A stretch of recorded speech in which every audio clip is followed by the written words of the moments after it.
guys, ako nga pala si Drazen, gumagawa ng mga video about sa buhay ko, sa araw-araw na ginagawa ko bilang isa may kapansanan sa buhay at makapagbigay na rin ng inspirasyon sa inyo at sa kapwa ko rin na may kapansanan.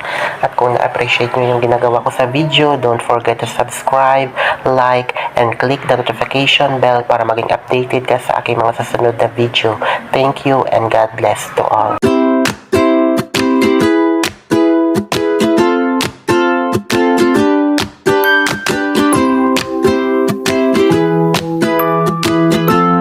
Hello everyone! At may shoutout sa ating lahat, sa lahat na nandito sa aking premiere. At isang mabuti at mapalang araw sa ating lahat mga kapatid. And welcome sa ating 118th premiere promotion ng Team Kuroda. At nag-premiere po yung ating Kuroda mga kapatid every Sunday, Tuesday, and Thursday. So ito pala mga kapatid yung ating karugtong nang ako ay naligo sa na pinuntahan namin. At ito yung part 6 or the last episode ng ating pag-vlog sa beach na to dahil hindi ko na-i-video pa yung iba't ibang view sa beach na yan mga kapatid dahil ako lang talaga yung nagsikap na mag-video dyan at nag-vlog dahil wala tayong mapag-utusan na kasamahan natin dahil syempre busy din sila sa gusto nilang saan silang pumunta at hindi nakipagsabayan sa kanila dahil syempre ganito yung ating sitwasyon.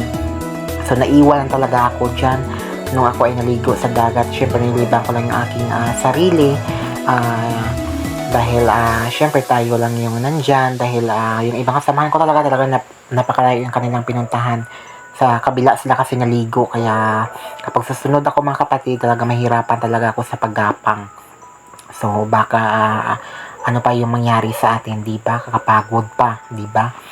Kaya I hope sana mga kapatid kahit ganito yung kinalabasan ng aking pag-video, sana nag-enjoy kayo sa inyong pinapanood. First of all pala mga kapatid, gusto ko lang pala magpasalamat sa walang sawang pagsusuporta sa aking channel. Sa tuwing ako ay may premiere, sa tuwing ako ay may live. At especially sa buong buo ng Team Kuroda, sa lahat ng members, sa lahat ng tumutulong sa akin, sa nagsisend ng blessings sa ating mga kapatid. Maraming salamat talaga. Sobrang thank you talaga mga kapatid at more blessings to come sa inyong lahat sa buo ng Team Kuroda, and God bless always sa inyong lahat mga kapatid. At gusto ko rin pasalamatan yung isang napakasayahin na team, lalo na yung mga members na nandun talagang napaka sobrang masayahin talaga ng members talaga nila.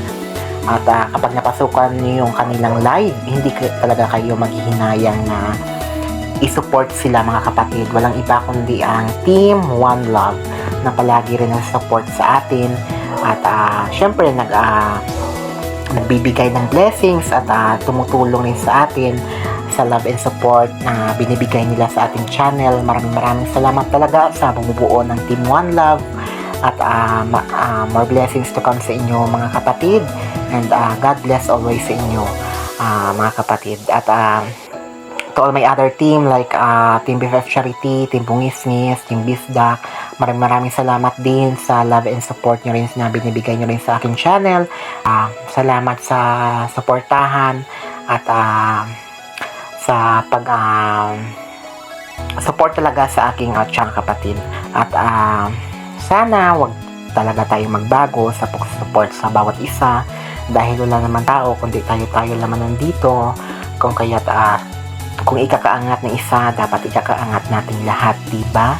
So talagang tiyaga lang talaga tayo sa YT. At sa hindi pa monetize, advice ko lang sa inyo mga kapatid, be patient always and be happy on sa YT dahil kung ano yung narating namin na mga monetized channel, alam namin mga kapatid na gano'n na rin yung mararating nyo dahil nandito kami na nakasupport lagi sa inyo sa abot ng aming makakaya at sa abot ng aking makakaya mga kapatid. Kung kahit puyatan tayo tuwing gabi, okay lang basta makapag-support tayo sa mga ilan ng ating suporta, lalo na yung mga ka-team na pinumpuntahan ko sa aking sa tuwing may live sila.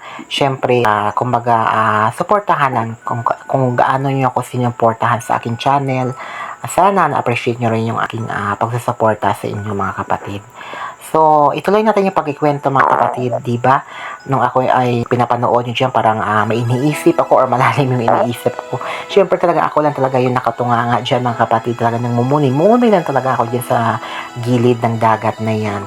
At kung ano man yung iniisip ko na gawin ko dyan sa pag-vlog ko na yan. So, hindi naman ako kumbaga makapakitang gilas diyan talaga sa pag-video ko dahil syempre natakot na talaga ako baka ano pa yung mangyari sa atin, di ba? At mahirapan naman tayong lumangoy, di ba? Hindi naman natin alam lumangoy. So kapag susubukan natin baka may mangyari na hindi maganda, di ba? Kaya wag natin pilitin yung mga bagay na hindi natin kaya sa ating sarili. Basta kung ano lang talaga alam natin sa sarili natin na makapagpasaya sa ating buhay, ituloy na natin mga kapatid dahil syempre maiksi lang talaga yung oras natin dito sa mundo.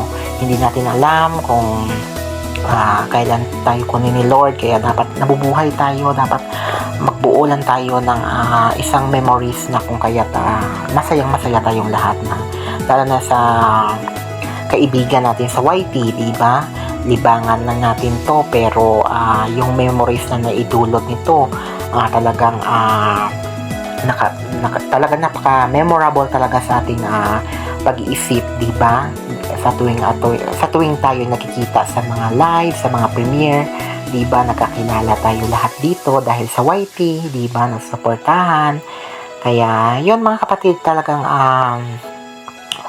sana wag lang talaga tayo magbago sa bawat isa na mag-support tayo lagi sa saan man tayo kumaga saan man tayo na live na mapunta, talaga nandun pa rin talaga yung tatag ng ating samahan, pagkakaibigan, iba't iba man tayo ng ka-team, iba't iba man yung team na pinapasukan natin, pero sa sarili natin, sa pag-iisip natin, pag may gusto tayong supportahan, i-support talaga natin, diba? Dahil hindi naman hadlang yung iba't ibang team yung inyong pinapasukan. Kung gusto mo yung supportahan yung isang tao, talagang handa kang i-support siya, diba?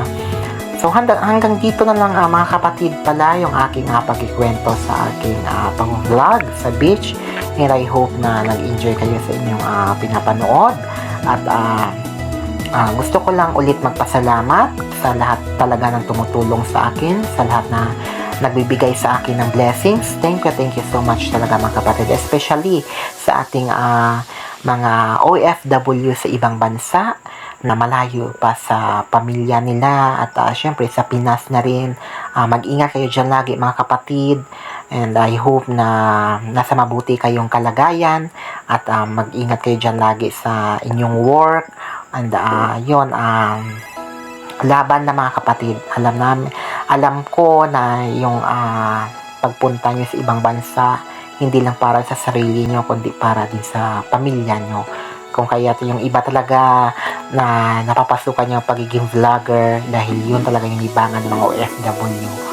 Kung kaya nakakilala tayo dito sa mundo ng YT mga kapatid.